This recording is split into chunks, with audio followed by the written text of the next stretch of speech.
Yo, I got a good one for y'all today. We ain't gonna waste no time. We gonna get right into it. Let's go.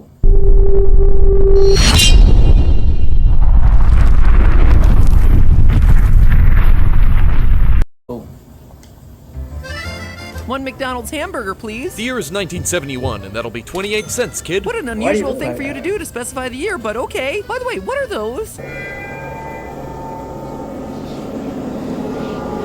Why would you fill this family restaurant with the... I ain't gonna lie, boy. That was creepy. I ain't gonna lie. Them niggas look like goddamn. I didn't even know, bro. That shit was weird as hell. I ain't gonna lie. It's creepy monsters. Creepy? What are you talking about? It's 1971. That's what kids like you are into these days, apparently.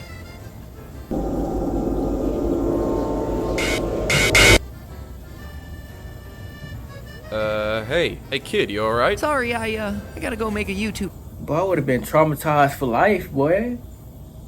Ain't no way. video. Yeah, I have no idea what that is.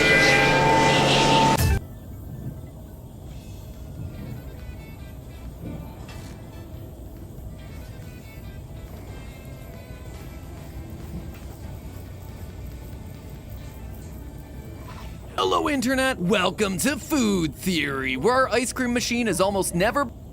I ain't gonna lie. I might have to mute that. I don't know if that's copyrighted. I'm gonna mute that part, and I'm gonna add probably add some other music. If not, if I don't add music, I don't add music. But I probably gotta mute that part because I don't know if that's copyrighted. I'm gonna see if it's not copyrighted, then we good. But let's go. broken, and for that reason, you should probably buy some Food Theory merch. These are actually your final few days to pick up these items, so don't be distracted by my stellar modeling theorists. The merch line is what you gotta be focusing on right now. Go cop that merch. I absolutely love how this ramen t-shirt came out. And if you're in the mood to be flamin' hot this summer, why don't you sport that on your clothing with some flamin' hot Theory shirt action. Speaking of it being a flamin' hot summer, are you staying hydrated? Well, grab yourself some Food Theory reusable cups to beat the heat, complete with the little curly bendy straw. And you know we've got ourselves that Food Theory apron for your summertime barbecue needs. Links for all of it and more are down in the description below, so be sure to check out the all-new Food Theory merch line if you haven't already. Only available for the next 48 hours or so. Now then, theorists, in a previous episode we discussed the incredible origins and expansion of the McDonald's Corporation, masterminded by the legendary businessman Ray Kroc throughout the 50s and 60s. I said in that episode... But we in for a history lesson. Let's go, let's go, let's go.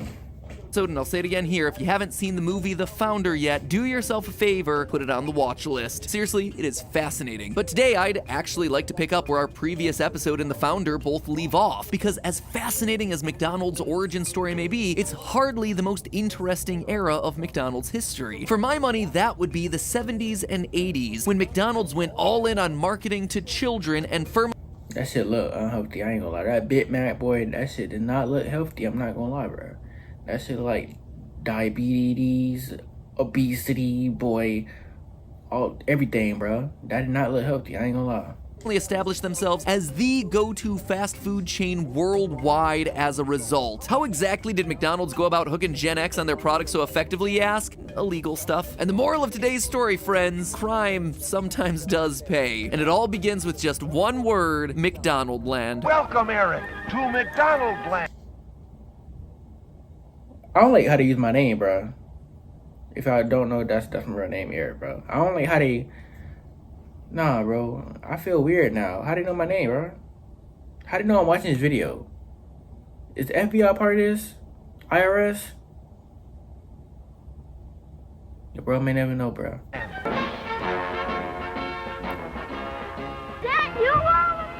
Of course it's me, and all your other friends too. Come on in and look around. Okay, so if you're a bit confused by what you just witnessed, don't worry, you're not alone. If you're a millennial of a certain age like yours truly, you probably remember bits and pieces of the McDonaldland era the way that you remember bits and pieces of a creepy dream. The fiberglass character statue of Ronald McDonald and his friends, the burger stools that were basically too slippery to sit on, the playgrounds where kids got to pretend that they were in jail.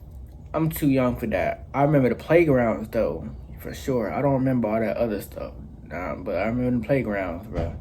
ale for some reason. These were the McDonaldland parks, the predecessors of the Play Place ball pits and the Nintendo 64 kiosks that we all know and love today. And they were wildly successful at getting families to eat at McDonald's until they basically got sued out of existence, and not for the reasons that you might expect. See, when Ray Kroc began franchising McDonald's restaurants in the mid-50s, one of the first things he did was write a letter to Walt Disney. The two men actually knew each other from when they served together in the same World War I ambulance corps. Small world, right? At this point, Walt had just opened up Disneyland, and already the theme park was connecting with American families in a way that was undeniable. Kroc's letter expressed his desire to put McDonald's franchises inside Disneyland, but ultimately the two businessmen were unable to make the deal happen. Kroc, who wasn't exactly the type to take rejection lying down, started thinking about opening his own McDonald's theme park in LA. Ultimately, though, he settled for smaller McDonaldland parks at numerous franchises across the country, and the McDonaldland cast of characters, starring the definitely not creepy clown Ronald McDonald. Bro, that's creepy, bro. What is that? You can't tell me Ronald not creepy, bro. I heard that Ronald inspired it too, for sure. You kind of see the like similarities. That's creepy. I ain't gonna lie. What is that, bro? Nah, bro. That's creepy, bro. Were brought to life shortly thereafter in Saturday morning TV commercials. Ronald's gonna take you on a trip through McDonaldland. There's thick shaped volcanoes. You'll even find a French fry patch. Ronald's friends in Gen 1 McDonaldland included the professor, a mad scientist type whose shtick was thinking up inventions like the perfect burger. I ain't gonna lie. If Ronald drop a mixtape, I'll listen to it. For sure. If Ronald drop a mixtape, I'm the first person to cop the mixtape. No cap. Only to be reminded that McDonald's already has that. A hamburger! It worked. It worked. Well, almost. There was also Mayor McCheese and police officer Big Mac. Study harder and have a cheeseburger. Though it becomes quickly apparent that McDonaldland is in more of a Gotham City ineffectual legal system situation where those two don't really do a whole lot, and everyone just relies on the local clown to mete out his vigilante justice against the villains. So when you think about it, actually the exact opposite of Gotham City. The burger alarm! And let me tell you, there were a lot of villains. There was the Hamburglar, who naturally was a thief who stole hamburgers. There was also Captain Crook, a pirate who also steals food, but pretty much focused all his efforts on the Filet-O-Fish sandwich. And last, but certainly not least, there was the evil Grimace. Yeah, for the first year of the McDonaldland campaign, the Grimace was... That's the first time I ever heard was Grimace was what it was like this year when they had the little Grimace shades, bro. And people... That's my homie Grimace. Happy birthday, Grimace. Happy birthday, brother.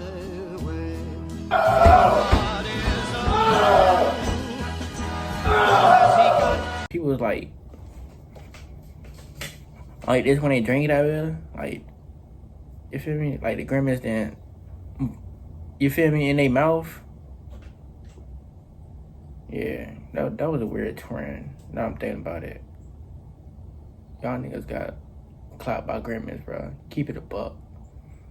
I ain't gonna lie, that's a little weird for me, but hey, whatever fits your boat, my guy. A huge purple blob monster with forearms that he used to snatch up milkshakes and soda like a fast food Jabba the Hutt. Where's the Coke? Where are the shakes? Now, on one hand, Barney? That's Barney. McDonaldland and Disneyland aren't even close to each other. Like, one is a world-class tourist destination spawned from one of the greatest entertainment minds of the century. The other is trying to sell you grilled pink goo in 30-second increments. I don't mean to be negative towards McDonaldland or anything, but it kind of has to be said. The characters are just downright creepy, and I don't think anyone's gonna disagree with me when I say that they don't achieve that same Disney magic. Don't forget to feed the wastebaskets, because they're hungry too. That's right, we are. And we'd like to ask a favor of you.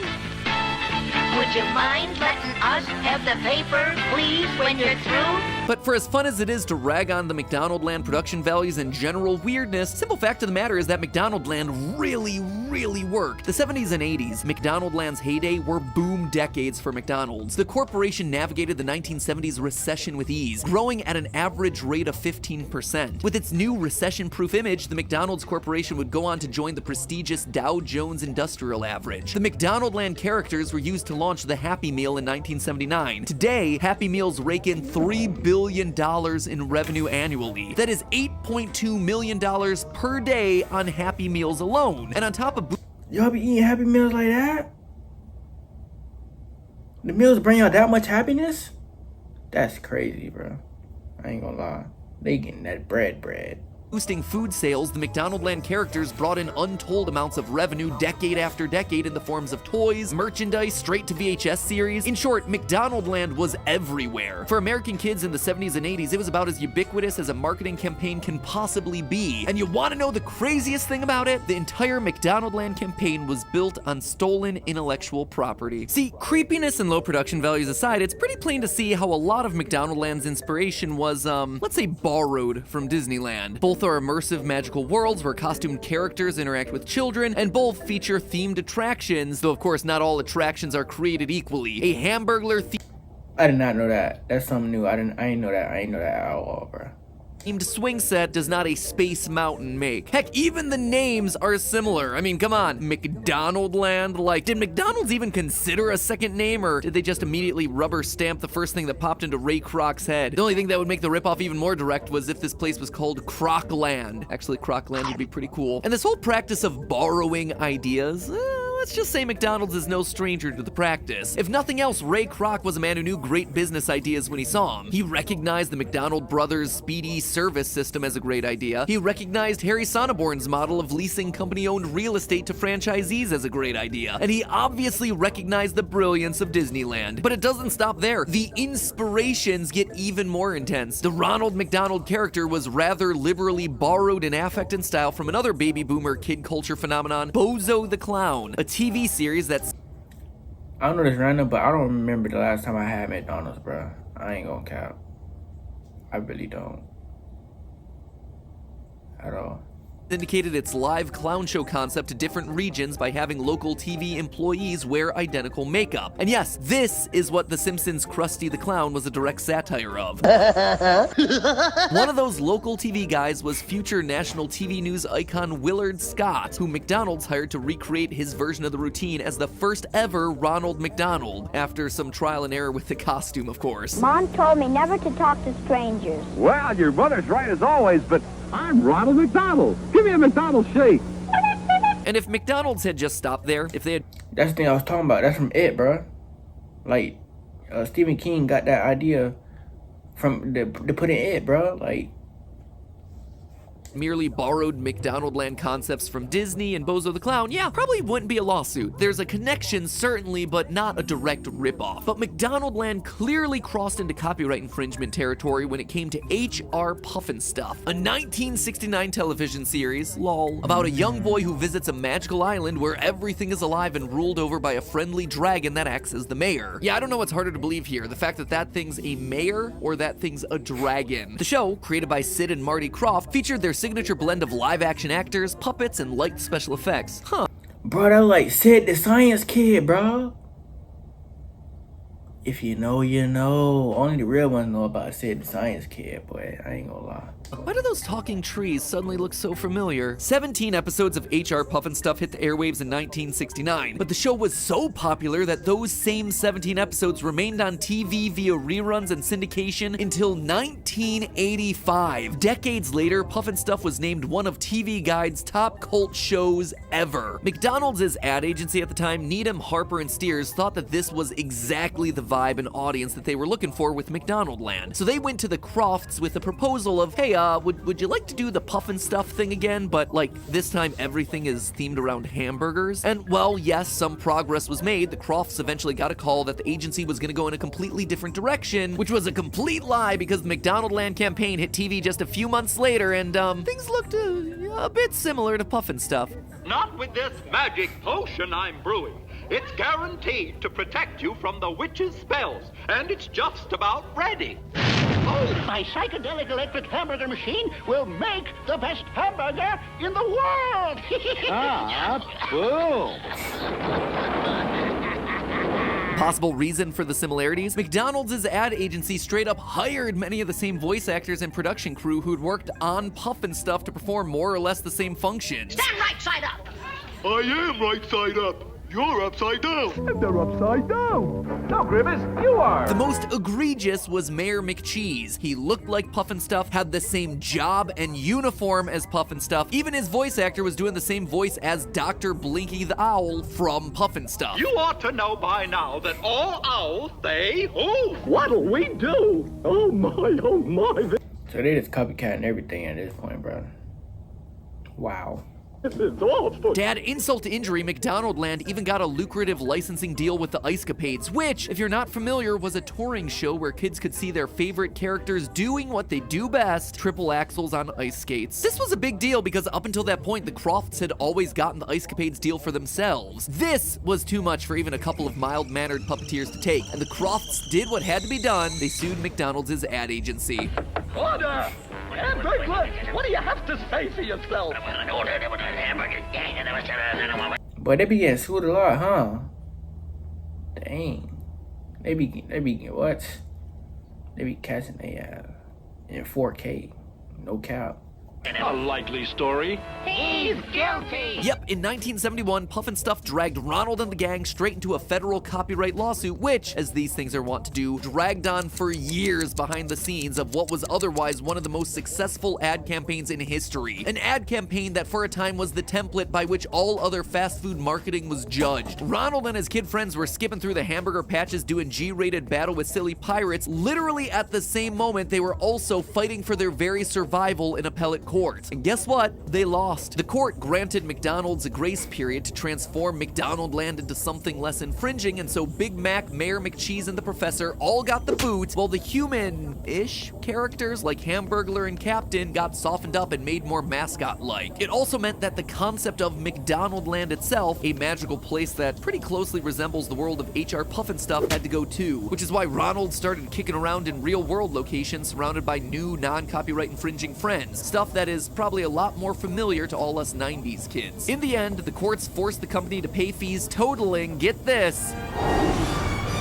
$1 million.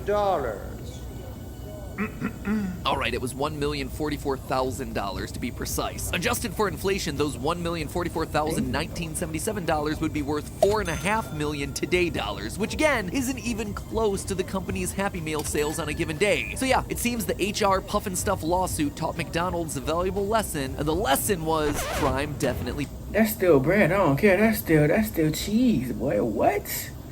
pays. For an entire generation of Americans, McDonaldland is inextricably linked to the McDonald's brand, a brand that today is valued over $88 billion. Ronald McDonald, who himself was kind of a sketchy copy, may have lost some of his explicit rip-off friends as a result of the court's decision, but who needs friends when you're McRich? He's been laughing all the way to the McBank ever since. But hey, that's just the perfect... Well, that's it for this video. Hope y'all enjoyed. Hope y'all like, subscribe, you feel me, share, come back later, enjoy the channel, but hope you have a good day. That's it.